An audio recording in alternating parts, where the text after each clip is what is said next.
Hi అండి, అందరికీ దీపావళి శుభాకాంక్షలు అండి. దీపావళి అంటేనే ఫెస్టివల్ ఆఫ్ లైట్స్ కదండి. మనం ఈవినింగ్ లక్ష్మీ పూజ చేసుకునేటప్పుడు దీపాలన్నీ వెలిగిస్తాం కదండి. నేనైతే అన్ని దీపాలు వెలిగించేసి బయట అయితే పెట్టేశానండి.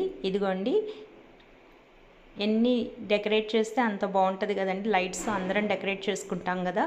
అండ్ లక్ష్మీ పూజకైతే నేను డెకరేషన్ కోసం ఇవన్నీ చేస్తున్నానండి. అదిగోండి, మధ్యలో అమ్మవారిని అయితే పెట్టేశానండి. చాలా బాగా వచ్చిందండి ఈ డెకార్ కూడా.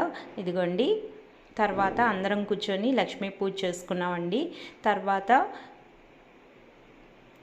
క్రాకర్స్ కాల్చుకున్నామండి మేమైతే. మీరు ఎలా చేసుకున్నారు ఈ దీపావళి? దీపావళికి లక్ష్మీని దేవిని ఆహ్వానిస్తాం కదండి, అందుకని లక్ష్మీ పూజ చేసుకుంటాము. అదిగోండి, అందరం క్రాకర్స్ కాల్ చేసుకున్నాము. పిల్లలుంటే బాగా ఎంజాయ్ చేస్తారండి క్రాకర్స్ కాల్చుకుంటూ. అదిగోండి క్రాకర్స్ అన్నీ. మీరు ఎలా సెలబ్రేట్ చేసుకున్నారు ఈ దీపావళి? కామెంట్ చేసేయండి. Thanks for watching.